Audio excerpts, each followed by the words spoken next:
கிறிஸ்துவுக்குள் அன்பான சகோதர சகோதரிகளே, இன்று நாம் தியானிக்க போகும் தேவனுடைய வாக்குத்தத்தம், கர்த்தர் இரக்கமும் நீடிய சாந்தமும் கிருபையும் உள்ளவர். இந்த வசனம் நமக்கு தேவனுடைய இதயத்தை அறிமுகப்படுத்துகிறது. நாம் சில நேரங்களில் தேவனை கடுமையாக தண்டிக்கும் நீதிபதியாக மட்டும் நினைத்து கொள்கிறோம். ஆனால் வேதாகமம் முதலில் அவர் இரக்கமுள்ளவரும் கிருபையுள்ளவரும் என்று கூறுகிறது. நாம் தவறு செய்தாலும் மனம் திரும்பி அவரிடம் வரும்போது அவர் நம்மை நிராகரிப்பதில்லை. தேவனுடைய கிருபை நம்முடைய தகுதியின் அடிப்படையில் கிடைப்பதல்ல, அவருடைய அன்பின் அடிப்படையில் கிடைக்கிறது. இன்று பலர் தங்கள் கடந்த கால தவறுகளால் மனமுடைந்திருக்கிறார்கள். தேவன் என்னை மன்னிப்பாரா என்று கேட்கிறார்கள். இந்த வசனம் அதற்கு பதில் அளிக்கிறது. கர்த்தர் மிகுந்த கிருபையுள்ளவர். அவர் மனம் திரும்பும் பாவியை ஏற்றுக்கொள்கிறார். அவர் உடைந்த இருதயத்தை ஆற்றுகிறார். அவர் விழுந்தவரை மீண்டும் எழுப்புகிறார். தேவன் உடனடியாக நம்மை தண்டிக்க விரும்புவதில்லை.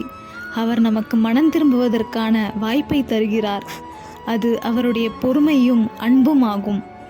ஆனால் அந்த கிருபையை நாம் அலட்சியப்படுத்தக்கூடாது. இன்றே தேவனிடம் நெருங்குவோம். நமது வாழ்க்கையை அவரிடம் ஒப்படைப்போம்.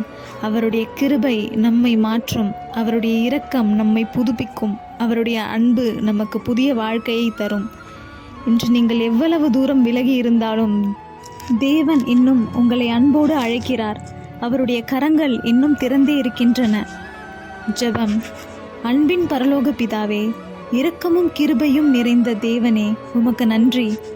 எங்கள் குற்றங்களையும் பலவீனங்களையும் அறிந்தும் எங்களை நேசிப்பதற்காக உமக்கு ஸ்தோத்திரம். எங்கள் பாவங்களை மன்னித்து சுத்தமான இருதயத்தை எங்களுக்கு தாரும். உம்முடைய கிருபையில் தினமும் நடக்கவும் மற்றவர்களிடமும் இரக்கமும் மன்னிப்பும் காட்டவும் எங்களுக்கு உதவி செய்யும். இந்த வீடியோவை பார்க்கும் ஒவ்வொருவரின் வாழ்க்கையிலும் உமது கிருபை புதிதாய் வெளிப்படட்டும். துக்கம் உள்ளவர்களுக்கு ஆறுதலும், மனமுடைந்தவர்களுக்கு நம்பிக்கையும், பாவ சுமையால் சோர்ந்தவர்களுக்கு மன்னிப்பின் சந்தோஷமும் அருளும். இயேசு கிறிஸ்துவின் விலையேற பெற்ற நாமத்தில் ஜெபிக்கிறோம் ஜீவனுள்ள நல்ல பிதாவே, ஆமேன்.